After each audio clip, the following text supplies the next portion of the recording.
Exam point. അങ്ങനെ നമ്മളുടെ 8th social സയൻസിലെ 8th ചാപ്റ്ററിലോട്ട് നമ്മൾ വന്നു. അപ്പോൾ ഇന്ന് നമ്മൾ ഡിസ്കസ് ചെയ്യാൻ പോകുന്നത് 8th ചാപ്റ്റർ ആണ്. നമ്മളുടെ 8th ചാപ്റ്റർ എന്താണ്? ടുവേർഡ്സ് ദി ഗാങ്ങറ്റിക് പ്ലെയിൻ, അതായത് ഗംഗ സമതലത്തിലേക്ക് എന്നാണ് നമ്മുടെ ചാപ്റ്ററിന്റെ പേര്. അപ്പോൾ ഈ ഒരു ചാപ്റ്ററിൽ നമ്മളുടെ ഇന്ത്യയിലേക്ക് എങ്ങനെയാണ് ഡിഫറെൻറ്റ് ട്രൈബ്സ് മൈഗ്രേറ്റ് ചെയ്ത് വന്നത്, അവരുടെ ലൈഫ് എങ്ങനെ ഇന്ത്യയിൽ സെറ്റിലായി എന്നതിനെ കുറിച്ചാണ് നമ്മൾ ഡിസ്കസ് ചെയ്യുന്നത്. ഓക്കെ, അപ്പോൾ നമുക്ക് നമ്മുടെ ചാപ്റ്ററിലോട്ട് കിടന്നാലോ. അപ്പം എ.എൽ. ബഷാം എന്ന് പറയുന്ന ഒരു ചരിത്രകാരൻ, അതായത് നമ്മളുടെ ഇന്ത്യൻ ചരിത്രമാണ് the wonder that was India എന്ന് പറയുന്നത്. അപ്പം ഈ ഒരു ബുക്ക് എഴുതിയത് എ.എൽ. ബഷാമാണ്, അതായത് ഇന്ത്യ എന്ന വിസ്മയം. ഓക്കെ, അപ്പം ഈ ഒരു പുസ്തകത്തിൽ, ഇന്ത്യയുടെ ചരിത്രം എഴുതിയിരിക്കുന്ന ഈ ഒരു പുസ്തകത്തിൽ ഇന്ത്യയെക്കുറിച്ച് അദ്ദേഹം കൊടുത്തിരിക്കുന്ന ഒരു ചെറിയൊരു പോർഷനാണ് ഇതിൻ്റെ അകത്ത് കൊടുത്തിരിക്കുന്നത്. എന്താണ് കൊടുത്തേക്കുന്നത് നോക്കിയേ. BCE 2000 ആണ്ടിലെ കാര്യമാണ് പറയുന്നത്. കിഴക്കൻ യൂറോപ്പിലെ പോളണ്ട് മുതൽ മധ്യ ഏഷ്യ വരെയുള്ള പുൽപ്രദേശത്ത് താമസിച്ചിരുന്നവർ നാടോടികളായ ഇടയന്മാരായിരുന്നു. ഓക്കെ, അപ്പം യൂറോപ്പിലെ, അതായത് കിഴക്ക് യൂറോപ്പിലെ പോളണ്ട് തൊട്ടിട്ട് മിഡിൽ ഏഷ്യ വരെ, ഓക്കെ, മധ്യ ഏഷ്യ വരെയുള്ള സ്ഥലം എങ്ങനെയുള്ളതാണെന്ന് അവിടെ പറയുന്നത് പുൽപ്രദേശമായിരുന്നു, ഗ്രാസ് ലാൻഡ്സ് ആയിരുന്നു. ഓക്കെ, അപ്പം ഈ പുൽപ്രദേശത്ത് ഗ്രാസ് ലാൻഡിലാണെന്നുള്ള പറയുമ്പോൾ തന്നെ നമുക്കറിയാം അവിടുത്തെ ആൾക്കാരുടെ പ്രധാന ഒക്കുപ്പേഷൻ എന്തായിരിക്കും? കന്നുകാലി വളർത്തലായിരിക്കും അല്ലേ. അപ്പം ഈ പുൽപ്രദേശത്ത് താമസിച്ചിരുന്നവർ ആരായിരിക്കും? നാടോടികളായ ഇടയന്മാരായിരുന്നു. ഇടയന്മാരെന്ന് പറഞ്ഞാൽ എന്താണ്? കാറ്റിൽസിനൊക്കെ റെയർ ചെയ്യുന്നവരെയാണ് നമ്മൾ ഇടയന്മാരെന്ന് വിളിക്കുന്നത്. അപ്പം അവരെന്തായിരുന്നു? നാടോടികൾ കൂടെയായിരുന്നു. നാടോടികൾ എന്ന് പറഞ്ഞാൽ എന്താ? ഒരു പർട്ടിക്കുലർ സ്ഥലത്ത് സെറ്റിൽ ആവാതെ അവരുടെ ആവശ്യങ്ങൾക്കനുസരിച്ച് ഓരോ സ്ഥലങ്ങളിലേക്ക് സഞ്ചരിച്ച് മാറി മാറി താമസിക്കുന്നവരെയാണ് നാടോടികൾ എന്ന് പറയുന്നത്. ജനസംഖ്യ വർധനവും കാലികൾക്ക് ആവശ്യമായ പുൽമേടുകളുടെ കുറവും ദൂരദേശങ്ങളിലേക്ക് സഞ്ചരിക്കാൻ അവരെ പ്രേരിപ്പിച്ചു. ഓക്കെ, അപ്പം ഇവർ താമസിച്ചിരുന്ന ഏരിയകളിലൊക്കെ എങ്ങനെയാണ്? ഈ പറഞ്ഞ സ്ഥലങ്ങളിലേക്ക് ഏരിയ വളരെ പോപ്പുലേറ്റഡ് ആയി. അപ്പോൾ പോപ്പുലേഷൻ കൂടിയപ്പോഴത്തേക്ക് ഗ്രാസ് ലാൻഡുകളുടെ എണ്ണം കുറഞ്ഞു.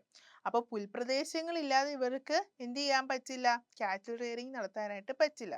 അപ്പം അത് വേണ്ടിയിട്ട് ഈ പുൽപ്രദേശങ്ങൾ തേടിയും ഇവർക്ക് ലൈഫ് ജീവിക്കാൻ പറ്റുന്ന സ്ഥലങ്ങൾ തേടിയൊക്കെ ആയിട്ട് അവര് സഞ്ചരിക്കാൻ ആരംഭിച്ചു.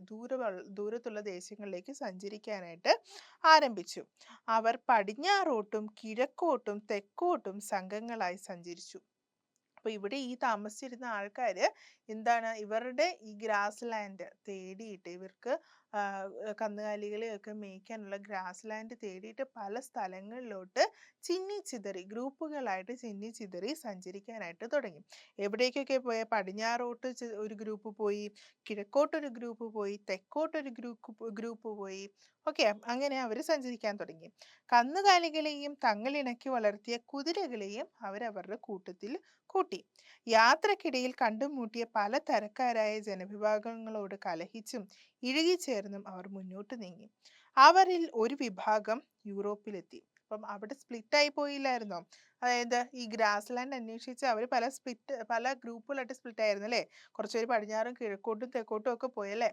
അതിലൊരു ഗ്രൂപ്പുകാര് യൂറോപ്പിലെത്തി. ഓക്കെ, ഇനി തെക്കോട്ട് സഞ്ചരിച്ചവരിൽ ഒരു വിഭാഗം ഇറാൻ, അഫ്ഗാനിസ്ഥാൻ വഴി ഇന്ത്യയുടെ വടക്ക് പടിഞ്ഞാറൻ ദേശത്ത് എത്തിച്ചേർന്നു. അപ്പൊ അതിലൊരു ഗ്രൂപ്പായിരുന്നു തെക്കോട്ട് സഞ്ചരിച്ചവർ അല്ലേ. അവർ ഗ്രാസ് ലാൻഡ് അന്വേഷിച്ച് തെക്കോട്ടാണ് സഞ്ചരിച്ചത്. അവരെങ്ങനെ സഞ്ചരിച്ച് എവിടെ എത്തിച്ചേർന്നു? ഇന്ത്യയുടെ ഒരു പാർട്ടിൽ എത്തിച്ചേർന്നു. ഇവർ ആര്യന്മാർ എന്നറിയപ്പെടുന്നു. ഈ ഒരു ഗ്രൂപ്പിനെ, ഇങ്ങനെ ഇന്ത്യയിൽ എത്തിച്ചേർന്ന ഈ ഒരു ഗ്രൂപ്പിനെ ആര്യന്മാർ എന്നാണ് വിളിച്ചിരുന്നത്. ഓക്കെ, അപ്പം ഈ ഒരു പോർഷനാണ് എ.എൽ. ബാഷാം ഹിസ്റ്ററിയിൽ കൊടുത്തിരിക്കുന്നത്. അദ്ദേഹം ഇന്ത്യൻ ഹിസ്റ്ററിയെ കുറിച്ച് എഴുതിയിരിക്കുന്ന ചരിത്രകാരനാണ്. അദ്ദേഹത്തിൻ്റെ ഇന്ത്യ എന്ന വിസ്മയം എന്ന് പറയുന്ന ആ ഒരു പുസ്തകത്തിലെ ഒരു പോർഷനാണ് ഇത്. ഓക്കെ, അപ്പം ഇതിൽ നിന്ന് നമുക്ക് എന്ത് മനസ്സിലായി? ആര്യന്മാരെ എങ്ങനെ ഇന്ത്യയിൽ കുടിയേറി എന്നതിനെ കുറിച്ചൊരു ചരിത്രമാണ് ഇവിടെ കൊടുത്തിരിക്കുന്നത്. അപ്പം ഈ ഒരു ചാർട്ട് നോക്കിക്കേ. ഇതിൻ്റെ അകത്ത് ഒരേ അർത്ഥം വരുന്ന വാക്കുകൾ പല ഭാഷകളിലായിട്ട് കൊടുത്തിട്ടുണ്ട്. എന്ന് നോക്കിയേ. ഇംഗ്ലീഷിലെ ഫാദർ, ലാറ്റിനിൽ വരുമ്പോൾ പാറ്റർ, ഗ്രീക്കിലോ പീറ്റർ, സാൻസ്ക്രിറ്റിലോ പിതൃ. ഇനി ഇംഗ്ലീഷിൽ മദർ എന്ന് പറയുന്നത് ലാറ്റിനിലെ മാറ്റർ, മീറ്റർ, മാതൃ. ഓക്കെ, അപ്പൊ ഇതിന്റെ പ്രത്യേകത എന്താ ഈ വാക്കുകളുടെ? പല ലാംഗ്വേജിലാണ് ഇത് കൊടുത്തിരിക്കുന്നത്, പക്ഷെ ഇതിന്റെ എല്ലാം അർത്ഥം എന്താണ്? ഒന്നാണ്. അത് മാത്രമാണോ? അർത്ഥം മാത്രമാണോ? അല്ല, ഇത് ഇവരുടെ എല്ലാം പ്രൊനൗൺസിയേഷനിൽ ചെറിയൊരു സിമിലാരിറ്റി കാണിക്കുന്നുണ്ട് അല്ലേ? അപ്പൊ ഈ ഓരോ ഭാഷയുടെയും പ്രൊനൗൺസിയേഷനിൽ സിമിലാരിറ്റീസ് ഉണ്ട്. അപ്പൊ അതിന്റെ അർത്ഥം എന്താ? ഈ ഭാഷയ്ക്കെല്ലാം എന്തുണ്ട്? ഒരു കോമൺ ഹെറിറ്റേജ് ഉണ്ട്. ഓക്കെ, അതായത് ഒരു കോമൺ ഒരു ഏരിയയിൽ നിന്നാണ് ഈ ഭാഷകളുടെ എല്ലാം ഫോർമേഷൻ ഉണ്ടായിരിക്കുന്നത് എന്ന് നമുക്ക് ഇതിൽ നിന്ന് മനസ്സിലാക്കാനായിട്ട് പറ്റും അല്ലേ? The languages spoken by the people who inhabited various parts of Europe and Asia are regarded as the Indo-European language. Okay, അപ്പം ഏഷ്യയുടെ പല ഭാഗത്തും യൂറോപ്പിന്റെ പല ഭാഗത്തുമായിട്ട് ജനങ്ങൾ എന്ത് ചെയ്യാൻ തുടങ്ങി? കുടിയേറി പാർക്കാൻ തുടങ്ങി. അങ്ങനെ ആ ഭാഗങ്ങളിൽ താമസിച്ചിരുന്നവര് യൂസ് ചെയ്തിരുന്ന ലാംഗ്വേജസിനെയാണ് ഇൻഡോ യൂറോപ്യൻ ലാംഗ്വേജസ് എന്ന് വിളിക്കുന്നത്. Okay, among them the people who spoke Sanskrit came to be known as Aryans.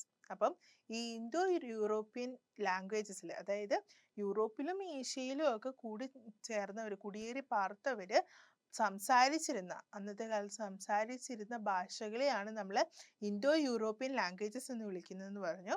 ഈ ഇൻഡോ യൂറോപ്യൻ ലാംഗ്വേജസിന്റെ കൂട്ടത്തില് സംസ്കൃതം സംസാരിക്കുന്നവരെയാണ് ആര്യൻസ് അല്ലെങ്കിൽ ആര്യന്മാരെന്ന് വിളിച്ചിരുന്നത്.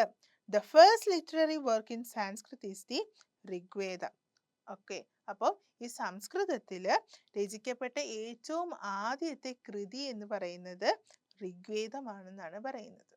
ഓക്കെ, അപ്പം സംസ്കൃതത്തിൽ രചിക്കപ്പെട്ട ഏറ്റവും ആദ്യത്തെ കൃതി ഋഗ്വേദയാണെന്ന് നമ്മൾ പറഞ്ഞു. അപ്പൊ ഈ ഋഗ്വേദയിൽ ഈ ആര്യന്മാരുടെ മൈഗ്രേഷനെ കുറിച്ചും അവരുടെ കുടിയേറ്റത്തെ കുറിച്ച് എന്ത് ചെയ്യുന്നുണ്ട്? സൂചിപ്പിക്കുന്നുണ്ട്. Okay, certain reference about the migration of Aryans can be noticed in Rigveda. Okay, അപ്പം ഈ ഋഗ്വേദത്തിൽ പറഞ്ഞിരിക്കുന്ന ആ ഒരു ചെറിയൊരു പോർഷൻ, അതായത് ആര്യന്മാരുടെ ആ ഒരു കുടിയേറ്റത്തെ കുറിച്ച്, മൈഗ്രേഷനെ കുറിച്ച് കൊടുത്തിരിക്കുന്ന ഒരു ചെറിയൊരു പോർഷൻ ആണ് ഇവിടെ കൊടുത്തിരിക്കുന്നത്. ഓക്കെ, അപ്പൊ ഇതെന്ന് പറയുന്ന ഒരു കോൺവെർസേഷൻ ആണ്. സരമയും പാണിയും തമ്മിലുള്ള ഒരു കോൺവെർസേഷൻ ആണ്. സരമ എന്ന് പറയുന്നത് ഇന്ദ്രദേവന്റെ വെപ്പാട്ടിയായിട്ടാണ് കരുതപ്പെടുന്നത്. പാണി എന്ന് പറയുന്നത് ഈ റിവർ രാസ എന്ന് പറയുന്ന ആ ഒരു നദീതീരത്ത്, ഓക്കെ, ഋഗ്വേദയിൽ പറയുന്ന ആ ഒരു നദീതീരത്ത് അല്ലെങ്കിൽ ആ ഒരു ദേശവാസികളായ ആൾക്കാരെ പാണികൾ എന്നാണ് വിളിക്കുന്നത്. ഓക്കെ, അവരുടെ ഒക്കുപ്പേഷൻ എന്ന് പറയുന്നത് കാറ്റൽ റിയറിംഗ് ആണ്. അപ്പം അതിൽ ഒരു പാണിയുമായിട്ടുള്ള സരമയുടെ കോൺവെർസേഷൻ ആണ് ഇതിനകത്ത് കൊടുത്തിരിക്കുന്നത്. അപ്പം എന്താണ് പറയുന്നത് നോക്കി അവർ തമ്മിൽ. Sarama: respected Pani, I am a messenger of Lord Indra, he has send me to you. Okay, പ്രിയപ്പെട്ട പാണി, ഞാൻ ഇന്ദ്രദേവന്റെ ഒരു മെസ്സഞ്ചർ ആണ്. ഓക്കെ, അദ്ദേഹമാണ്, ഇന്ദ്രദേവനാണ് എന്നെ നിങ്ങളുടെ അടുത്തേക്ക് അയച്ചിരിക്കുന്നത് എന്ന് സരമ പറയാണ്. അപ്പൊ പാണി എന്താ പറയുന്നേ? Sarama: for what purpose have you come here? How did you reach here? Okay, അപ്പം സരമ എന്തിനാണ് ഇവിടെ വന്നിരിക്കുന്നതിന്റെ ഉദ്ദേശം എന്താണ്? എങ്ങനെയാണ് നിങ്ങൾ ഇവിടെ എത്തിച്ചേർന്നത് എന്ന് പാണി ചോദിക്കുകയാണ്. അപ്പൊ സരമ പറയാണ്, I cross the river to get here. ഞാൻ ഇവിടെ എത്താനായിട്ട് നദി കടന്നു. You possess a lot of cows. നിനക്ക് ഒരുപാട് കന്നുകാലികൾ, പശുക്കൾ ഉണ്ട്. I decide to take them away. അവയെ എടുക്കാനാണ് ഞാൻ വന്നത് എന്നാണ് സരമ പാണിയോട് പറയുന്നത്. അപ്പൊ പാണി എന്താ പറയുന്നത്? How did U succeed in swimming across river രാസ അറ്റ് നൈറ്റ്? ഓക്കെ, അപ്പൊ രാസ റിവർ, അതായത് രാസ നദി ഈ രാത്രിയിൽ നീന്തി കടന്നത് എങ്ങനെയാ നിങ്ങള്? അതിലെങ്ങനെ നിങ്ങൾ വിജയിച്ചു എന്നതാണ് പാണി ചോദിക്കുന്നത്. അപ്പൊ സരമ പറയാണ്, at first I was afraid to swim at night. അപ്പൊ രാത്രി ആയതുകൊണ്ട് ആദ്യം എനിക്ക് നീന്താനായിട്ട് ഭയമായിരുന്നു. But I am protected by the gods. പക്ഷേ ദൈവങ്ങള് എന്നെ സംരക്ഷിക്കാനായിട്ട് ഉണ്ടായിരുന്നു, അവരെന്നെ സംരക്ഷിച്ചു. So I was able to swim across the river Rasa. അതുകൊണ്ട് രാസ നദി നീന്തി കടക്കാനായിട്ട് എനിക്ക് സാധിച്ചു എന്നാണ് സരമ പാണിയോട് പറയുന്നത്. ഓക്കെ, അപ്പം ഋഗ്വേദത്തിലെ ഒരു പോർഷനാണ് ഇത്. ഇത് ആരൊക്കെ തമ്മിലാണെന്ന് പറഞ്ഞേ? ഞാൻ പറഞ്ഞു സരമ എന്ന് പറയുന്നത് the hound of Lord Indra. Okay, ഇന്ദ്രദേവന്റെ വെപ്പാട്ടിയായിരുന്നു സരമ എന്ന് പറയുന്നത്. പിന്നെ ആ ഒരു റീജിയനിൽ അല്ലെങ്കിൽ ആ ഒരു ദേശത്തിലെ ദേശവാസികളെ വിളിച്ചിരുന്നതാണ് പാണികൾ എന്ന്. ഓക്കെ, അപ്പൊ അതിലെ ഒരു പാണിയുമായിട്ടുള്ള സരമയുടെ കോൺവെർസേഷൻ ആണ് ഇതിൻ്റെ അകത്ത് കൊടുത്തിരിക്കുന്നത്. അപ്പൊ ആക്ച്വലി ഋഗ്വേദ ഇതിനകത്ത് കാണിക്കുന്നത് എന്താണെന്നാണ് പറയുന്നത്? The conversation is about the request placed by the Aryans to have position of the cattle reared by the people of the area. Okay, അപ്പം ആ ഏരിയയിലെ തദ്ദേശവാസികളായ ആൾക്കാരോട് ആര്യന്മാര് റിക്വസ്റ്റ് ചെയ്യുന്ന ഒരു പാർട്ടാണ് ഈ കോൺവെർസേഷനിൽ കാണിക്കുന്നത് എന്നാണ് പറയുന്നത്. അതായത് അവരുടെ കന്നുകാലികളെ അവർക്ക് നൽകുമോ എന്ന ഒരു റിക്വസ്റ്റ് ആര്യന്മാര് എന്താണ് ആ തദ്ദേശവാസികൾക്ക് കൊടുക്കുന്നതായിട്ടുള്ള ഒരു കോൺവെർസേഷനാണ് ഋഗ്വേദയിൽ ഈ കാണിച്ചിരിക്കുന്നത്. ഓക്കെ, അപ്പൊ ഇന്ത്യയിലേക്ക് ആര്യന്മാര് എപ്പോഴാണ് എത്തിയതെന്ന് നോക്കിക്കേ. about 3500 years ago, 3500 വർഷങ്ങൾക്ക് മുൻപ് ഇന്ത്യയുടെ നോർത്ത് വെസ്റ്റേൺ പാർട്ടിൽ, അതായത് വടക്ക് പടിഞ്ഞാറൻ പ്രദേശത്ത് അല്ലെങ്കിൽ ആ ഒരു റീജിയനിലെ സപ്ത സിന്ധു റീജിയനിലാണ് ആരാദ്യം എത്തിയത്? ആര്യന്മാര് ആദ്യം എത്തുന്നത്. ഓക്കെ, അപ്പൊ ഒരു 3500 വർഷം മുമ്പാണ് ഇവര് സപ്തസിന്ധു റീജിയനിൽ എത്തുന്നത്. ഈ സപ്തസിന്ധു റീജിയൻ എന്ന് പറയുന്നത് ഇന്ത്യയുടെ നോർത്ത് വെസ്റ്റേൺ പാർട്ടാണ്. ഓക്കെ, അപ്പൊ ഈ പറഞ്ഞ സപ്തസിന്ധു റീജിയൻ എന്താണ്, അല്ലെങ്കിൽ ഏതാണ് ഈ സപ്തസിന്ധു റീജിയൻ, എവിടെയുള്ളതാണ് എന്നൊരു ഡൗട്ട് തോന്നി അല്ലേ? Where is Saptasindhu region? എവിടെയാണ്? The area including river Saraswati together with river Sindhu and her tributaries Thelem, Chenab, Ravi, Beas and Sutlej is regarded as the Saptasindhu region. അതായത് റിവർ സരസ്വതി നദിയും അതേപോലെ തന്നെ സിന്ധു നദിയുടെ കൈവഴികളാണ്, അതായത് ചെറിയ ചെറിയ ബ്രാഞ്ചസ് ആണ് തേലം, ചേനബ്, രവി, ബീസ്, സട്ലജ് എന്നൊക്കെ പറയുന്നത്. ഈ നദികളെല്ലാം കൂടി ചേരുന്ന അല്ലെങ്കിൽ ഇവയെല്ലാം ഒഴുകുന്ന ഒരു പ്രദേശമാണ് ഈ പറയുന്ന സപ്തസിന്ധു റീജിയൻ എന്ന് പറയുന്നത്. ഓക്കെ, അപ്പം ഈ ഒരു റീജിയനിലാണ് ആദ്യം ആര്യന്മാര് എത്തുന്നത്. Okay, what assisted them most in their journey were the horses and the chariots pulled by the horses. Okay, അവരുടെ ഈ യാത്രയിൽ, അതായത് ഇന്ത്യയിലെ ഈ ഒരു റീജിയൻ വരെ അവരെ എത്തുന്നതിൽ അവരെ ഏറ്റവും കൂടുതൽ ഹെൽപ്പ് ചെയ്ത അല്ലെങ്കിൽ അസിസ്റ്റ് ചെയ്ത ഘടകം എന്ന് പറയുന്നത് അവരുടെ ഒപ്പം ഉണ്ടായിരുന്ന കുതിരകളും അതേപോലെ തന്നെ രഥങ്ങളും ഒക്കെ ആയിരുന്നു. അപ്പൊ കുതിരകളും രഥങ്ങളും ഒക്കെ ഉപയോഗിച്ചാണ് ആര്യന്മാർ ഇവിടെ വരെ എത്തിയത് എന്നാണ് പറയുന്നത്. അതിനെന്തുകൊണ്ട്? തെളിവുകളും ഉണ്ട്. കാരണം the horse skeletons and remnants of the chariots in the paths traveled by the Aryans are evidences for their arrival. Okay, അപ്പൊ അവര് അന്ന് ഈ ഒരു ഏരിയയിലാണ് ആദ്യം എത്തിയത് അല്ലെങ്കിൽ അവർ എത്തിച്ചേർന്നിരുന്നത് എന്നതിൻ്റെ എവിഡൻസുകൾ എന്താണെന്ന് പറഞ്ഞത്? അവര് അവിടെ വരെ യാത്ര ചെയ്ത് എത്തിയിരുന്ന സ്ഥലങ്ങളിലെ എല്ലാം എന്താണ്? കുതിരകളുടെ എല്ലാം എന്താണ്? സ്കെലറ്റൻസ്. ഓക്കെ, സ്കെലറ്റൻസ് എന്ന് പറയുമ്പോൾ എല്ലുകളും അതൊക്കെ, അതേപോലെ തന്നെ ചാരിയറ്റ്സ്, രഥങ്ങളുടെയൊക്കെ അവശിഷ്ടങ്ങൾ, ഇതിൽ നിന്നെല്ലാം നമുക്ക് എന്ത് എവിഡൻസാണ് കിട്ടുന്നത്? ആര്യന്മാർ ആദ്യം ഈ ഒരു റീജിയനിൽ വന്ന് എത്തിച്ചേർന്നിരുന്നു എന്ന ഒരു എവിഡൻസ് ആണ് നമുക്ക് അവിടെ നിന്ന് കിട്ടുന്നത്. ഓക്കെ, അപ്പം ഈ ജനങ്ങളുടെ ജീവിതം എങ്ങനെയായിരുന്നു എന്നാണ് ഇന്ന് നോക്കുന്നത്. Okay, life of people. We get information regarding the life of the people in the Saptasindhu region from Rigveda. അപ്പോൾ ഈ സപ്തസിന്ധു റീജിയനിലേക്ക് കുടിയേറി പാർത്ത ഈ ജനങ്ങളുടെ ജീവിത രീതികളെ കുറിച്ച് നമുക്ക് ഋഗ്വേദിയിൽ നിന്ന് സൂചനകൾ ലഭിക്കുന്നുണ്ട്, എങ്ങനെയായിരുന്നു അവരുടെ ജീവിതം എന്ന്. അപ്പോൾ ആ പെക്യൂലിയാരിറ്റീസ്, അവരുടെ ലൈഫിൻ്റെ പെക്യൂലിയാരിറ്റീസ് എന്തൊക്കെയായിരുന്നു നോക്കിയേ. Aryans belonged to different tribes. Okay, ആര്യന്മാര് പല വിധത്തിലുള്ള ഗോത്രങ്ങളായിട്ടാണ് ജീവിച്ചത്. ഇവരെല്ലാം ആര്യന്മാരായിരുന്നു, എന്നാൽ പോലും ഇവർ ഡിവൈഡ് ചെയ്യപ്പെട്ടിരുന്നു പല ഗോത്രങ്ങളായിട്ട്. ഓക്കെ, അപ്പോൾ പല ഗോത്രങ്ങളായിട്ടാണ് ആര്യന്മാരവിടെ ജീവിച്ചിരുന്നത്. Each tribe comprised of many families. ഒരുപാട് ഗോത്രങ്ങൾ ഉണ്ടായിരുന്നു. ഇതിലെ ഓരോ ഗോത്രങ്ങളിലും ഒരുപാട് കുടുംബങ്ങൾ ഉൾപ്പെട്ടിരുന്നു. ഓക്കെ, അപ്പോൾ ഓരോ ഗോത്രങ്ങളിലും ഒരുപാട് കുടുംബങ്ങൾ ഉണ്ടായിരുന്നു. The eldest member of the tribe was selected as the head of the tribe. Okay, അപ്പോൾ ഒരുപാട് ട്രൈബുകൾ ഉണ്ടെന്ന് പറഞ്ഞു. ഓരോ ട്രൈബിലും, അതായത് ഓരോ ഗോത്രങ്ങളിലും ഒരുപാട് കുടുംബങ്ങൾ ഉണ്ടെന്ന് പറഞ്ഞു. അപ്പോൾ ഈ ഓരോ ട്രൈബിലും, ഇപ്പോൾ ഒരു ട്രൈബിലെ ഏറ്റവും എൽഡർ ആരാണോ ആ ആളായിരിക്കും ആ ട്രൈബിന്റെ ഹെഡ്, തലവൻ എന്ന് പറയുന്നത്. ഓക്കെ, അപ്പോൾ ഇങ്ങനെ ഓരോ ട്രൈബിനും എന്തുണ്ടായിരുന്നു? ഹെഡ് ഉണ്ടായിരുന്നു, തലവന്മാരുണ്ടായിരുന്നു. അപ്പോൾ ആ ഒരു ഗോത്രത്തിലെ ഏറ്റവും മുതിർന്ന ആളായിരുന്നു അവരുടെ തലവൻ എന്ന് പറയുന്നത്. Okay, there were different tribal assemblies to assess the tribal heads. അപ്പൊ ഈ ട്രൈബൽ ഗോത്ര തലവന്മാരെ ഭരണത്തിൽ അസിസ്റ്റ് ചെയ്യാനായിട്ട്, സഹായിക്കാനായിട്ട് എന്തുണ്ടായിരുന്നു? ട്രൈബൽ അസംബ്ലികൾ ഉണ്ടായിരുന്നു. അതായത് ഗോത്ര സഭകള് അന്ന് നിലനിന്നിരുന്നു. ഓക്കെ, എല്ലാ ഗോത്രത്തിനും ഗോത്ര തലവന്മാരും ഉണ്ടായിരുന്നു, ഗോത്ര സഭകളും ഉണ്ടായിരുന്നു.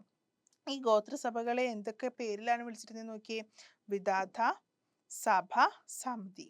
ഓക്കെ, വിധാത എന്നും സഭ എന്നും സമിതി എന്നും ഒക്കെയാണ് ഈ ട്രൈബൽ അസംബ്ലീസ് അറിയപ്പെട്ടിരുന്നത്. Okay, the main occupation of the Aryans was കാറ്റിൽ റിയറിംഗ് ആൻഡ് ഫാമിംഗ്. ഓക്കെ, ഈ ആര്യന്മാരുടെ, ഈ സപ്തസിന്ധു റീജിയനിൽ വന്ന് കയറി പാർത്ത ഈ ആര്യന്മാരുടെ പ്രധാന ജോലികൾ എന്ന് പറയുന്നത് കാറ്റിൽ റിയറിംഗ്, അതായത് കന്നുകാലി വളർത്തലും അതേപോലെ ഫാമിങ്, അതായത് കൃഷിയും ഒക്കെ ആയിരുന്നു അവരുടെ പ്രധാന ജോലി എന്ന് പറഞ്ഞാൽ. കാരണം ആ ഒരു റീജിയൻ എന്ന് പറഞ്ഞാൽ നമ്മൾ പറഞ്ഞു റിവേഴ്സ് ഒക്കെ ഒരുപാട് ചുറ്റപ്പെട്ട, അല്ലെങ്കിൽ ഒരുപാട് ഈ പറഞ്ഞ റിവേഴ്സുകളൊക്കെ ഒഴുകുന്ന പ്രദേശമാണ്. അതേപോലെ തന്നെ ഗ്രാസ് ലാൻഡ് ആണ്. ഓക്കെ, അപ്പൊ അതുകൊണ്ട് തന്നെ അവർക്ക് ഏറ്റവും സ്യൂട്ടബിൾ ആയിട്ടുള്ള ഒക്കുപേഷൻ ആണ് അവർ ചെയ്തിരുന്നത്. എന്തായിരുന്നു? കാറ്റൽ റെയറിങ്ങും അതുപോലെ തന്നെ ഫാമിങ്ങും. Okay, they fought battles for pastoral grounds and cattle.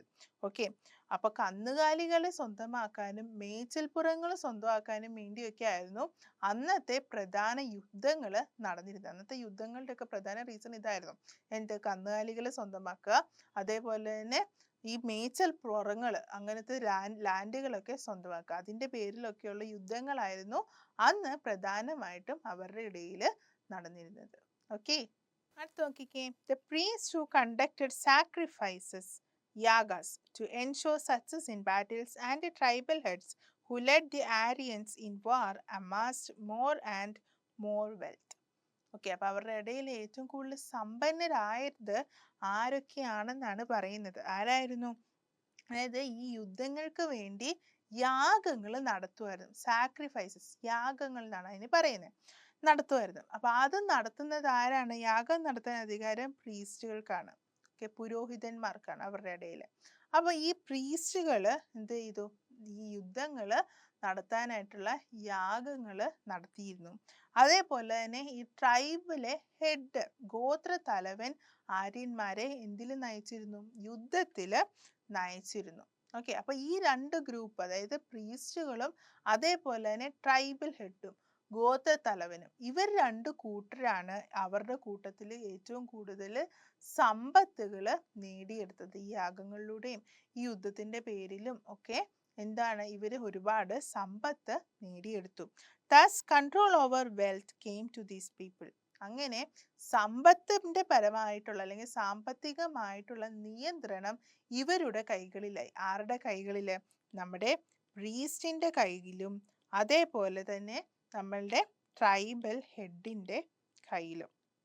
Okay, അതായത് ഗോത്രത്തലവന്റെയും പുരോഹിതന്മാരുടെയും ഒക്കെ കൈകളിലായി എന്തിന്റെ നിയന്ത്രണം? സമ്പത്തിന്റെ നിയന്ത്രണം. ഓക്കെ, ഒരു ക്വസ്റ്റ്യൻ നോക്കിയേ. What are the features of Aryan belief? ആര്യന്മാരുടെ വിശ്വാസത്തിന്റെ സവിശേഷതകൾ എന്തൊക്കെയാണെന്നാണ് ചോദ്യം. ചോദ്യം നമ്മൾ എന്തെല്ലാം എഴുതണം? ഒന്ന്, during their period the beliefs of Aryans were simple and based on nature of worship. ആദ്യ കാലഘട്ടങ്ങളിൽ എന്ന് പറഞ്ഞാൽ ഇവരുടെ വിശ്വാസം വളരെ സിമ്പിൾ ആയിരുന്നു. ഓക്കെ, അതായത് വളരെ ലളിതവും അതേപോലെ തന്നെ പ്രകൃതി ആരാധനയിൽ അധിഷ്ഠിതവുമായിരുന്നു. പ്രകൃതിയോട് ചേർന്ന രീതിയിലുള്ള ആരാധനാ രീതികളൊക്കെ ആയിരുന്നു. ഇനി അവരുടെ ഏറ്റവും പ്രിയപ്പെട്ട അല്ലെങ്കിൽ പ്രധാനപ്പെട്ട ദേവൻ അല്ലെങ്കിൽ ദൈവം എന്ന് പറയുന്നത് ലോർഡ് ഇന്ദ്രയായിരുന്നു. ഇന്ദ്രദേവനായിരുന്നു അവരുടെ പ്രധാനപ്പെട്ട ദേവൻ എന്ന് പറയുന്നത്. They also worshipped other gods, namely അഗ്നി, വരുണ, മാരുതി ആൻഡ് സൂര്യ. അഗ്നി എന്നും വരുണ എന്നും മാരുതി എന്നും സൂര്യ എന്നൊക്കെ പറയുന്ന മറ്റ് ദേവന്മാരെയും ഇവര് ആര്യന്മാര് ആരാധിച്ചിരുന്നു. They also undertook various rituals and special prayers for increasing their cattle wealth. Okay, അപ്പൊ അവരുടെ എന്ത് കന്നുകാലി സമ്പത്ത് വർദ്ധിപ്പിക്കുന്നതിന് വേണ്ടി അവർ പലതരത്തിലുള്ള ആചാരങ്ങൾ അനുഷ്ഠിച്ചിരുന്നു. അതേപോലെ തന്നെ പ്രത്യേക പ്രാർത്ഥനകൾ അനുഷ്ഠിച്ചിരുന്നു. ഓക്കെ, അപ്പൊ ഇതൊക്കെയാണ് ഇവരുടെ വിശ്വാസത്തിന്റെ പ്രത്യേകതകൾ ചോദിച്ചാൽ എഴുതേണ്ടത്. ഓക്കെ, അപ്പൊ ഈ ഒരു ഋഗ്വേദിക് പീരീഡിൽ സമൂഹത്തെ ഒരുപാട് രീതിയിൽ എന്ത് ചെയ്തിരുന്നു, ഡിവൈഡ് ചെയ്തിരുന്നു. ഓക്കെ, ഋഗ്വേദിക് പീരീഡ് എന്ന് പറയുമ്പോൾ ഈ ഋഗ്വേദം എഴുതപ്പെട്ടെന്ന് നമ്മൾ വിശ്വസിക്കുന്ന ആ ഒരു കാലഘട്ടത്തിൽ. ഓക്കെ, അപ്പൊ ഈ ഒരു ഡിവിഷൻ നടന്നത് പ്രധാനമായിട്ടും ഒക്കുപ്പേഷന്റെ ബേസിലായിരുന്നു. അതായത് തൊഴിലിന്റെ അടിസ്ഥാനത്തിലായിരുന്നു എന്ത് ചെയ്തിരുന്നത്, ഈ സമൂഹത്തെ, ജനത്തെ എന്ത് ചെയ്തിരുന്നത്, വിഭാഗിച്ചിരുന്നത്. ഓക്കെ, ഏതൊക്കെയായിരുന്നു ആ ഒരു ഡിവിഷൻ നോക്കിക്കേ. ഋഗ്വേദിക് സൊസൈറ്റിയിലെ പ്രീസ്റ്റ്, സോൾജേഴ്സ്, കോമൺ പീപ്പിൾ, ഇങ്ങനെ മൂന്നായിട്ടാണ് ഡിവൈഡ് ചെയ്തത്. ഒരു കൂട്ടർ എന്ന് പറയുന്നത് എന്താണ്, പുരോഹിതന്മാര്, ഒരു കൂട്ടർ സോൾജേഴ്സ് പട്ടാളക്കാര്, മറ്റൊരു കൂട്ടർ സാധാരണക്കാരായ ജനങ്ങൾ കോമൺ പീപ്പിൾ. ഇങ്ങനെ മൂന്ന് രീതിയിലാണ് ജനങ്ങളെ വിഭാഗിച്ചിരുന്നത്. അതും അവരുടെ അനുസരിച്ച്, തൊഴിലിനെ അടിസ്ഥാനമാക്കിയിട്ട്. Okay, during their period the beliefs of Aryans were simple and based on nature worship. നമ്മളിപ്പോൾ പറഞ്ഞ പോലെ തന്നെ, അതായത് ലളിതവും വളരെ പ്രകൃതിദത്തവുമായ രീതിയിലുള്ള വിശ്വാസമായിരുന്നു ആര്യന്മാർക്ക് ആദ്യം ഉണ്ടായിരുന്നത്. പിന്നെ നമ്മൾ പറഞ്ഞ പോലെ അവരുടെ പ്രധാനപ്പെട്ട ദൈവം ആരായിരുന്നു, ഇന്ദ്രദേവനായിരുന്നു. ഓക്കെ, അപ്പോൾ ഇന്ദ്രദേവന്റെ ഒരു പിക്ചറാണ് ഈ സ്ലൈഡിൽ കാണിക്കുന്നത്. ഓക്കെ, ഒരു പെയിന്റിംഗ് ആണത്.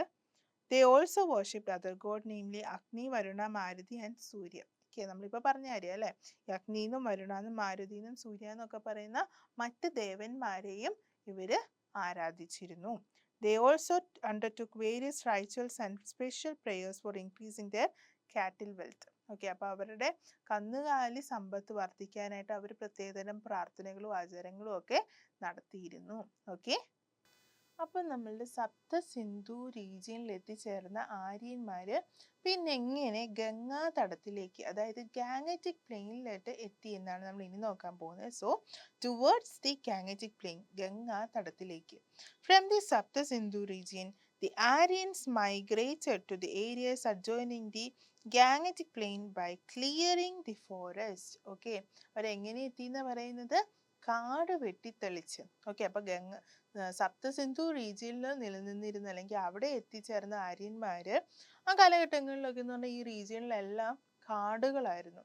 അപ്പൊ ഈ കാടുകളെല്ലാം വെട്ടിത്തെളിച്ചാണ് അവര് എവിടെ വരെ എത്തിയത്, ഗാങ്ങറ്റിക് പ്ലെയിൻ, ഗംഗാതടം വരെ എത്തിയത്. ഇനി ഈ ഒരു ഈ കാടുകളെല്ലാം വെട്ടിത്തെളിക്കുക എന്ന് പറഞ്ഞാൽ അവർക്ക് എന്താണ്, അവർക്ക് മറ്റ് എന്തെങ്കിലും ഒരു ടൂളിന്റെ സഹായമില്ലാതെ പറ്റത്തില്ല അല്ലെ. അപ്പം അതിനു വേണ്ടി ഈ കാടുകളെല്ലാം വെട്ടിത്തെളിക്കാനായിട്ടൊക്കെ ആയിട്ട് അവരെ ഹെൽപ്പ് ചെയ്തത് അവരുടെ കയ്യിലുണ്ടായിരുന്ന അയേൺ ടൂൾസ് ആയിരുന്നു. ഓക്കെ, അപ്പൊ അവരുടെ കയ്യിൽ എന്തുണ്ടായിരുന്നു, ഇരുമ്പായുധങ്ങൾ, അയേൺ ടൂൾസ് ഉണ്ടായിരുന്നു. അത് വെച്ചിട്ടാണ് അവര് ഈ കാടുകളെല്ലാം വെട്ടിത്തെളിച്ച് ഗംഗാ തടം വരെ, അതായത് ഗാങ്ങറ്റിക് പ്ലെയിൻ വരെ അവര് എത്തിയത്. Okay, we get information regarding the life of the Aryans from 1000 to 600 BC from later Vedas, namely Atharva Veda, Samaveda and Yajurveda. Okay, അപ്പൊ ഇത്ര നേരം നമ്മൾ പറഞ്ഞു നോക്കിയെന്ന് പറഞ്ഞാല് ആര്യന്മാരെ കുറിച്ചുള്ള കൂടുതൽ ഇൻഫർമേഷൻസും നമുക്ക് കിട്ടിയിരുന്നത് ഋഗ്വേദത്തിൽ നിന്ന് മാത്രമാണ്. പിന്നീട് BCE 1000 തൊട്ട് 600 വരെയുള്ള, അതായത് 1000 to 600 BCE വരെയുള്ള ആര്യന്മാരുടെ ജീവിതത്തെ കുറിച്ച് നമുക്ക് ഇൻഫർമേഷൻസ് കിട്ടുന്നത് മറ്റ് വേദങ്ങളായ അഥർവവേദയിൽ നിന്നും സാമവേദയിൽ നിന്നും യജുർവേദയിൽ നിന്നൊക്കെയാണ്. Okay, there are archaeological evidences for the advancement made by the Aryans towards east.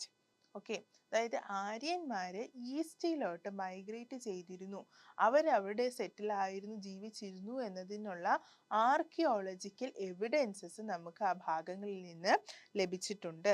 അങ്ങനെ നമുക്ക് ലഭിച്ചിരിക്കുന്ന എവിഡൻസസിൽ ഏറ്റവും ഇമ്പോർട്ടൻ്റ് ആയിട്ടുള്ള രണ്ട് എവിഡൻസസ് ഏതാന്ന് നോക്കിയേ. Grey earthen wears and iron tools found from different parts of Uttar Pradesh. Okay, ഉത്തർപ്രദേശിന്റെ പല ഭാഗങ്ങളിൽ നിന്ന് നമുക്ക് ചാര നിറത്തിലുള്ള മൺപാത്രങ്ങളും അതേപോലെ തന്നെ ഇരുമ്പായുധങ്ങളും ഒക്കെ നമുക്ക് കണ്ടെടുക്കാനായിട്ട് പറ്റിയിട്ടുണ്ട്. ഓക്കെ, ആർക്കിയോളജി വെച്ചിട്ട് നമുക്ക് കണ്ടെടുക്കാനായിട്ട് പറ്റിയിട്ടുണ്ട്. അപ്പോൾ അതിനർത്ഥം എന്താണ്?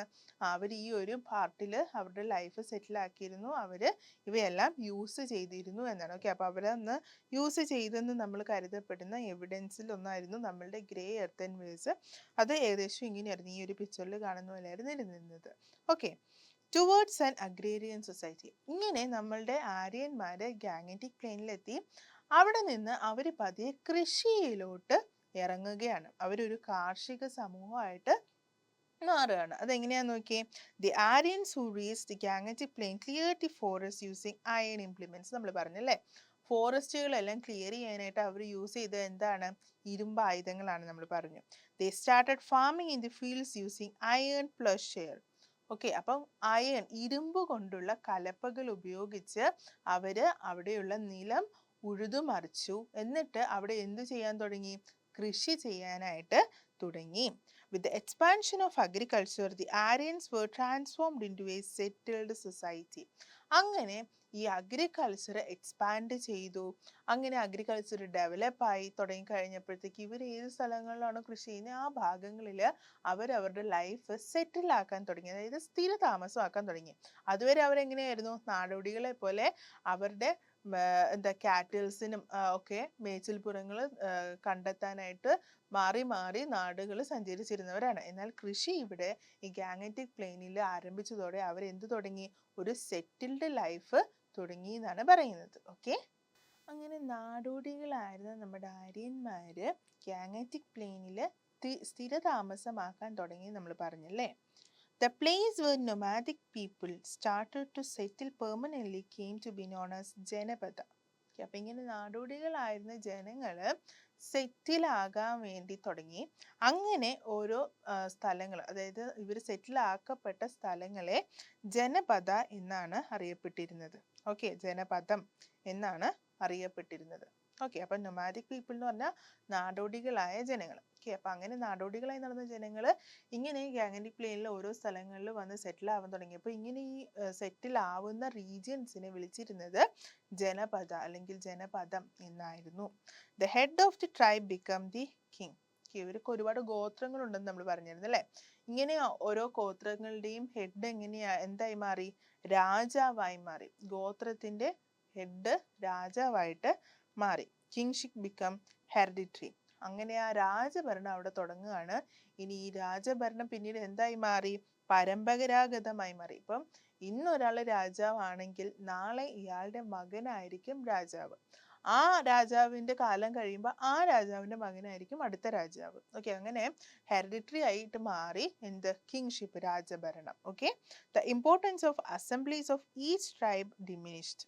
ഓക്കെ, അപ്പം നമ്മൾ ആദ്യം പറഞ്ഞിരുന്നു ഈ ട്രൈബ്സിനൊക്കെ, അതായത് സപ്തസിന്ധു റീജിയനിലൊക്കെ ആയിരുന്ന സമയത്ത് ഇവർക്ക് എങ്ങനെയാണ്? ഗോത്ര തലവന്മാരായിരുന്നു അല്ലേ ഭരിച്ചിരുന്നത് ഓരോ ഗോത്രവും.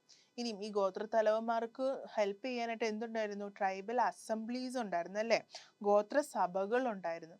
എന്നാൽ ഈ ഒരു ടൈം ആയപ്പോഴത്തേക്ക് കിങ്ഷിപ്പ് ഒക്കെ തുടങ്ങിയപ്പോഴത്തേക്ക് എന്തായി? ഗോത്ര തലവന്മാരല്ല, അവർ പിന്നീട് എന്തായി? രാജാക്കന്മാരായി. ഇനി പിന്നീടോ ഈ രാജാക്കന്മാർ, അന്നെങ്ങനെയായിരുന്നു? ഗോത്രത്തിലെ ഏറ്റവും എൽഡർ ആയിട്ടുള്ള ആളായിരുന്നു ഗോത്രത്തലവൻ. എന്നാൽ ഇവിടെയോ? ഇവിടെ ഒരാൾ രാജാവായ അടുത്ത രാജാവ് ആരാണ്?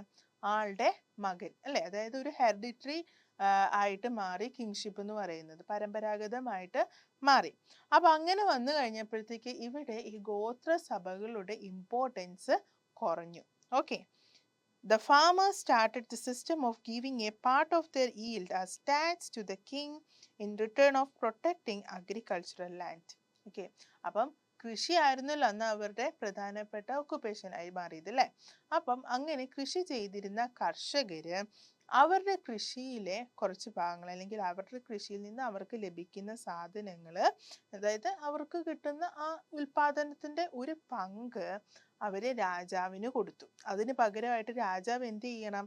അവരുടെ കൃഷിയിടങ്ങളെ സംരക്ഷിക്കണം. രാജാവും രാജാവിന്റെ ആൾക്കാരും അവരുടെ കൃഷിയിടങ്ങളെ സംരക്ഷിക്കണം. അതിന് പകരം ഇവരെന്ത് തിരിച്ച് രാജാവിന് കൊടുക്കും?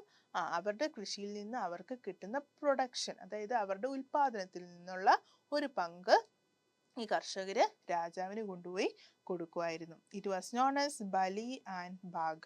ഇതിനെ ബലി എന്നും ബാഗ എന്നും ഒക്കെയായിരുന്നു അറിയപ്പെട്ടിരുന്നത്. ഓക്കെ, അപ്പം ഈ കൊടുക്കുന്ന ഭാഗം എന്ന് പറയുന്നത് എന്താണ്? ടാക്സ് ആണ്. രാജാവിന് കൊടുക്കുന്ന ഈ ബലി ബാഗ പറയുന്നത് എന്താണ്? ടാക്സ് ആണ്. ഓക്കെ, അതായത് രാജാവ് ഇവരുടെ ലാൻഡ്, അഗ്രികൾച്ചറൽ ലാൻഡ് പ്രൊട്ടക്ട് ചെയ്യുന്നതിന് ഈ ഫാമേഴ്സ് രാജാവിന് കൊടുക്കുന്ന ടാക്സ് ആണ് അവരുടെ ഉൽപാദനത്തിന്റെ ഒരു പങ്ക്. ഈ ഒരു എക്സ്ചേഞ്ചിങ്ങിനെയാണ് ബലി ബാഗ എന്ന് അന്ന് അറിയപ്പെട്ടിരുന്നത്. The society was stratified into 4 divisions.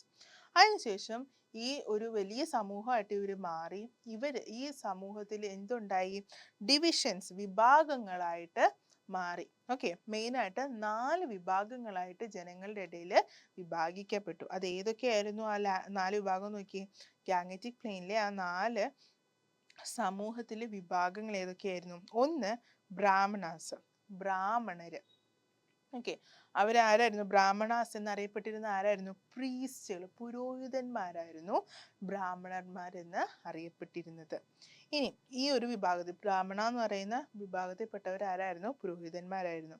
പിന്നെ ഒരു വിഭാഗമായിരുന്നു ക്ഷത്രിയാസ്. ക്ഷത്രിയാസ് എന്ന് പറയുമ്പോൾ അതിൻ്റെ അകത്ത് വരുന്നതാണ് റൂളേഴ്സ്, മിലിറ്ററി ഓഫീസേഴ്സ്. ഓക്കെ, ഭരണാധികാരികളും മിലിറ്ററി ഓഫീസേഴ്സും ഒക്കെ പെടുന്ന വിഭാഗത്തെയാണ് ക്ഷത്രിയാസ് എന്ന് വിളിച്ചിരുന്നത്. പിന്നെ മറ്റൊരു വിഭാഗമായിരുന്നു വൈശ്യാസ്. വൈശ്യാസ് എന്ന് പറയുമ്പം അതിൽ പെടുന്നത് trade, agriculture, cattle raring. Okay, അതായത് കച്ചവടക്കാര്, അതേപോലെ തന്നെ കൃഷിക്കാര്, അതേപോലെ തന്നെ കാറ്റൽ റെയറിങ്, കന്നുകാലികളെയൊക്കെ വളർത്തിയിരുന്നവര്. ഈ വിഭാഗങ്ങളിൽപ്പെട്ടവരൊക്കെ പെടുന്ന ഈ ഒരു ഗ്രൂപ്പിനെ വിളിച്ചതാണ് വൈശ്യാസ്. ഓക്കെ, വൈശ്യാസ് എന്ന് പറയുന്ന വിഭാഗത്തിൽപ്പെട്ടവരായിരുന്നു ഇവരൊക്കെ. പിന്നെ ഒരു വിഭാഗം എന്ന് പറയുന്നത് ശുദ്രാസ് ആയിരുന്നു. ശുദ്രന്മാർ എന്ന് പറഞ്ഞാൽ സെർവിങ് ഹയർ വേർണേഴ്സ്. ഇങ്ങനെ മുകളിൽ പറഞ്ഞിരിക്കുക ഇവർക്കൊക്കെ ഓരോ സ്റ്റേറ്റും, ബ്രാഹ്മണേഴ്സ് എന്ന് ഏറ്റവും ഹയർ പോസ്റ്റ്, പിന്നെ ക്ഷത്രിയന്മാര്, പിന്നെ വൈശ്യാസ്, പിന്നെ ശുദ്രാസ്. ഈ ശുദ്രന്മാരെന്ന് പറയുന്നത് മറ്റുള്ളവരെ സേവിക്കുക, അവരുടെ അടിമകളായിട്ട് പണിയെടുക്കുക എന്ന ഒരു ഗ്രൂപ്പായിരുന്നു ശുദ്രാസ്. അങ്ങനെ ഏറ്റവും ലോവേഴ്സ് ഗ്രൂപ്പിൽ പെടുന്നവരായിരുന്നു ശുദ്രാസ് എന്ന് പറയുന്നവർ. Okay, great changes occurred in beliefs and customs during this period. ഈ ഒരു കാലഘട്ടത്തിൽ ആചാരങ്ങൾക്കും വിശ്വാസങ്ങൾക്കും ഒക്കെ എന്ത് പറ്റി? ഒരുപാട് ചേഞ്ചസ് സംഭവിച്ചു കൊണ്ടുവന്നു. ഓക്കെ, ആദ്യകാലത്തെ അവരുടെ ആചാരങ്ങൾ പോലെയല്ല, അതിൽ നിന്ന് ഒരുപാട് ചേഞ്ചസ്, വ്യത്യാസങ്ങൾ ഈ ഒരു കാലഘട്ടങ്ങളിൽ വന്നു എന്നാണ് പറയുന്നത്. ഓക്കെ, ലോർഡ് ഇന്ദ്ര ആൻഡ് അഗ്നി ലോസ്റ്റ് their prominence. അതായത് ആദ്യ കാലഘട്ടങ്ങളിൽ അവരുടെ പ്രധാനപ്പെട്ട ദൈവങ്ങൾ ആരായിരുന്നു?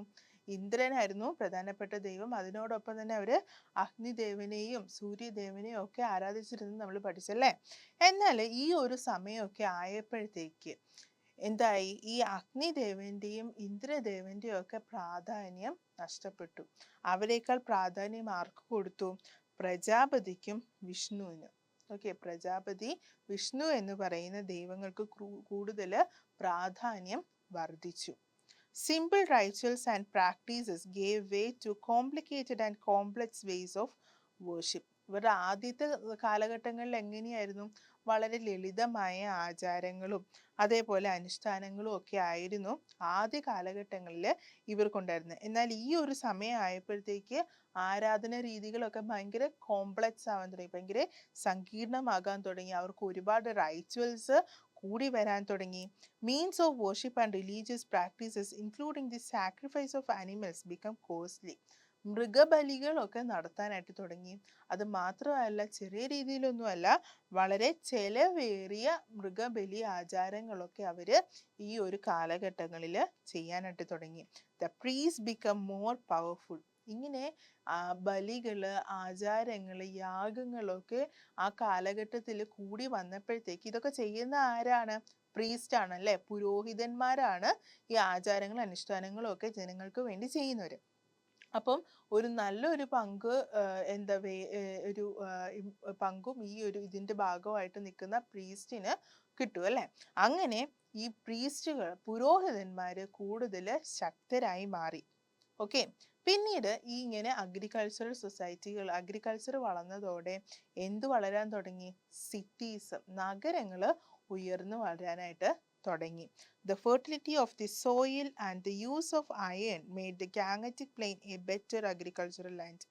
ഓക്കെ, അപ്പം ഈ സോയിൽ നല്ല ഫെർട്ടൈൽ ആയിട്ടുള്ള സോയിലായിരുന്നു ഈ ഗാംഗറ്റിക് പ്ലെയിൻ ഗംഗാതടത്തിൽ ഉണ്ടായിരുന്നു അല്ലേ. നമ്മൾ പറഞ്ഞു നദികളാലൊക്കെ ചുറ്റപ്പെട്ട സ്ഥലങ്ങളായിരുന്നു, അതുകൊണ്ട് തന്നെ നല്ല ഫെർട്ടൈൽ ആയിട്ടുള്ള സോയിൽ ഉണ്ടായിരുന്നു. ഇനി അതേപോലെ തന്നെ അവർക്ക് യൂസ് ചെയ്യാൻ എന്തുണ്ടായിരുന്നു? അയൺ ടൂൾസ് ഉണ്ടായിരുന്നു. ഇതെല്ലാം എന്തിന് കാരണമായി എന്നാ പറഞ്ഞത്? ഈ ഗാംഗറ്റിക് പ്ലെയിൻ ഗംഗാതടത്തെ ഒരു നല്ലൊരു അഗ്രികൾച്ചറൽ ലാൻഡാക്കി മാറ്റി. ഒരുപാട് കൃഷികൾ നടന്ന ഒരു ലാൻഡായി, സ്ഥലമായിട്ട് ഈ ഗംഗാതടത്തെ അല്ലെങ്കിൽ ഗാംഗറ്റിക് പ്ലെയിനിനെ മാറ്റി. This facilitated surplus production and also growth of exchange centers. Okay, അപ്പം ഇങ്ങനെ ഒരുപാട് അഗ്രികൾച്ചറൽ ലാൻഡുകൾ വളർന്നു. അഗ്രികൾച്ചർ ഡെവലപ്പ് ചെയ്ത് കഴിഞ്ഞപ്പോൾ എന്തായി? അവിടെ സർപ്ലസ് പ്രൊഡക്ഷൻ, അതായത് മിച്ചോൽപാദനം, അതായത് അവർ ഒരു ആവശ്യത്തിൽ കൂടുതലുള്ള പ്രൊഡക്ഷൻസ് അവിടെ നടക്കാൻ തുടങ്ങി. അതെന്തിന് കാരണമായി? അത് ട്രേഡിന്, അതായത് കച്ചവടങ്ങൾക്ക് കാരണമായി. അതോടൊപ്പം തന്നെ എന്തായിട്ട്? കൈമാറ്റ കേന്ദ്രങ്ങളുടെ വളർച്ചയ്ക്കും കാരണമായി. ഒരു കച്ചവടം വളരണമെങ്കിൽ അവിടെ എന്ത് വേണം? കൈമാറ്റ കേന്ദ്രങ്ങൾ വേണം അല്ലേ? ഈ സാധനങ്ങൾ കൈമാറുന്ന സ്ഥലങ്ങൾ വേണം. അങ്ങനെ ഈ എക്സ്ചേഞ്ചിങ് സെന്റേഴ്സ് വളരാൻ തുടങ്ങി, ട്രേഡ് വളരാൻ തുടങ്ങി. എന്തിൻ്റെ ഭാഗമായിട്ട്? അഗ്രികൾച്ചറൽ പ്രൊഡക്ഷൻ കൂടിയപ്പോൾ സർപ്ലസ് പ്രൊഡക്ഷനും എന്ത് ചെയ്തു? കൂടി. ഓക്കെ, അങ്ങനെ അഗ്രികൾച്ചർ ഒരുപാട് കൂടിയപ്പോൾ അല്ലെങ്കിൽ ഡെവലപ്മെന്റ് ആയപ്പോഴത്തേക്ക് എന്ത് ഡെവലപ്പ് ആകാൻ തുടങ്ങി എന്ന് പറഞ്ഞാൽ എക്സ്ചേഞ്ച് സെന്റേഴ്സ്, അതായത് കൈമാറ്റ കേന്ദ്രങ്ങൾ ഡെവലപ്പ് ആകാൻ തുടങ്ങി എന്ന് പറഞ്ഞു. These exchange centres later developed into cities. അപ്പം അങ്ങനെ ഈ എക്സ്ചേഞ്ച് സെന്റേഴ്സ്, അതായത് കൈമാറ്റ കേന്ദ്രങ്ങൾ പിന്നീട് സിറ്റീസ് ആയിട്ട് വളർന്നു, അതായത് നഗരങ്ങളായിട്ട്. അവയെല്ലാം എക്സ്ചേഞ്ച് സെന്റേഴ്സ് നിലനിന്ന സ്ഥലങ്ങളെല്ലാം എന്തായിട്ട് മാറി? നഗരങ്ങളായിട്ട് മാറി. People started to settle down in cities for trade. Okay, അപ്പം കച്ചവടത്തിന് വേണ്ടിയിട്ട് ഈ സിറ്റീസിൽ, അതായത് നഗരങ്ങളിൽ സെറ്റിൽ ആവാനായിട്ട് തുടങ്ങി. ഓക്കെ, ജനങ്ങൾ നഗരത്തിൽ, കച്ചവടങ്ങൾ എളുപ്പത്തിൽ നടക്കുന്നത് നഗരത്തിലാണ് അല്ലേ. അപ്പം അതിൻ്റെ പേരിൽ ജനങ്ങൾ നഗരത്തിൽ സെറ്റിൽ ആവാനായിട്ട് തുടങ്ങി.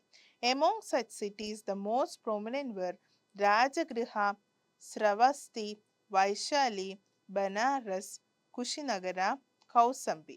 അതായത് ശ്രാവസ്തി, രാജഗൃഹം, വൈശാലി, ബനാറസ്, കുശിനഗരം, കൗസംബി എന്ന് പറയുന്നതായിരുന്നു, ഇവയൊക്കെ ആയിരുന്നു ആ കാലഘട്ടത്തിലെ ഏറ്റവും ഇമ്പോർട്ടൻ്റ് ആയിട്ടുള്ള വലിയ വലിയ നഗരങ്ങൾ എന്ന് പറയുന്നത്. ഓക്കെ, അങ്ങനെ ട്രേഡ്, കച്ചവടം വർദ്ധിച്ചപ്പോൾ വലിയ വലിയ സിറ്റികൾ ഉണ്ടാവാൻ തുടങ്ങി. പിന്നീട് ഈ സിറ്റികളെ തമ്മിൽ കണക്ട് ചെയ്യാനായിട്ട് ട്രേഡ് റൂട്ട്സുകൾ നിലവിൽ വന്നു. Okay, trade routes connecting these cities came into existence. Okay, അപ്പോൾ ഈ സിറ്റികളെ പരസ്പരം കണക്ട് ചെയ്യുന്ന ട്രേഡ് റൂട്ട്സുകൾ വന്നു. അങ്ങനെ ട്രേഡ് റൂട്ട്സുകൾ വന്നപ്പോൾ എന്ത് എളുപ്പമായി? കച്ചവടങ്ങൾ വളരെ ഈസി ആയിട്ട് നടക്കാൻ തുടങ്ങി. A new social category thus grew up in the cities on the basis of trade and handicrafts. Okay, അങ്ങനെ നഗരങ്ങൾ വികസിച്ച് കഴിഞ്ഞപ്പോഴത്തേക്ക് നഗരങ്ങളിലേക്ക് കച്ചവടത്തിനും മറ്റു കാര്യങ്ങൾക്കുമായിട്ട് ആൾക്കാർ വന്ന് അവിടെ സെറ്റിൽ ആവാനായിട്ട് തുടങ്ങി. നഗരങ്ങളെ തമ്മിൽ ബന്ധിപ്പിക്കുന്ന ട്രേഡ് റൂട്ട്സുകൾ വന്നു. അതിൽ പിന്നെ കൈത്തൊഴിലുകളിൽ ഏർപ്പെടുന്നവരും അതുപോലെ കച്ചവടത്തിൽ ഏർപ്പെടുന്നവരുമായിട്ട് മറ്റൊരു പുതിയ ഗ്രൂപ്പ്, ഒരു പുതിയ സമൂഹം അവിടെ രൂപപ്പെടുവാനായിട്ട്, ഫോം ചെയ്യുവാനായിട്ട് തുടങ്ങി. Okay, coins began to be used for the exchange of goods. Okay, അപ്പം ഈ സാധനങ്ങളുടെ കൈമാറ്റം ഏറ്റവും എളുപ്പമാക്കാനായിട്ട് അവർ കോയിൻസ് യൂസ് ചെയ്യാനായിട്ട് തുടങ്ങി, അതായത് നാണയങ്ങൾ ഉപയോഗിക്കാൻ തുടങ്ങി. ഓക്കെ, ആദ്യ കാലഘട്ടങ്ങളിൽ നാണയങ്ങളല്ലായിരുന്നു ഉപയോഗിച്ചിരുന്നത്. ഒരു സാധനം കൊടുക്കുമ്പോൾ അതിന് പകരമായിട്ട് അതേ വാല്യുള്ള മറ്റൊരു സാധനങ്ങൾ എങ്ങനെയായിരുന്നു. എന്നാൽ അത് കച്ചവടങ്ങളെ ഒരുപാട് ബാധിച്ചു, കച്ചവടത്തിൻ്റെ ഡെവലപ്മെന്റ് ബാധിച്ചു. കച്ചവടങ്ങൾ ബുദ്ധിമുട്ടാകാനൊക്കെ തുടങ്ങി കഴിഞ്ഞപ്പം അവർ കോയിൻസ് യൂസ് ചെയ്യാൻ തുടങ്ങി, നാണയങ്ങൾ യൂസ് ചെയ്യാനായിട്ട് തുടങ്ങി. അപ്പം അന്നത്തെ കാലത്തൊക്കെ അവർ യൂസ് ചെയ്തിരുന്ന നാണയങ്ങളാണ് ഈ ഒരു പിക്ചറിൽ കാണുന്നത്. ഓക്കെ, അങ്ങനെ ഈ ഒരു കാലഘട്ടത്തിൽ ഇങ്ങനെ ഒരുപാട് ഡെവലപ്മെന്റ്സുകളൊക്കെ നടന്നു കഴിഞ്ഞപ്പോഴത്തേക്ക് ഒരുപാട് പുതിയ പുതിയ ആശയങ്ങൾ രൂപപ്പെടാനായിട്ട് തുടങ്ങി. അതൊക്കെ എന്താന്ന് നോക്കിക്കേ. The social changes influence the thoughts of people. ഇങ്ങനെ വന്ന ഒരുപാട് സാമൂഹിക മാറ്റങ്ങൾ ജനങ്ങളിലെ ചിന്തകളിലും ഒരുപാട് മാറ്റങ്ങൾക്ക് വരാനുള്ള കാരണമായി തീർന്നു. Okay, this was during 6th century BCE that these were more prominent. Okay, അപ്പൊ BCE 6th സെഞ്ചുറിയിലായിരുന്നു ഈ ജനങ്ങളുടെ ചിന്താഗതിയിലുള്ള മാറ്റങ്ങൾ ഏറ്റവും കൂടുതലായി പ്രകടമായ ആ ഒരു കാലഘട്ടം എന്ന് പറയുന്നത്. ഓക്കെ.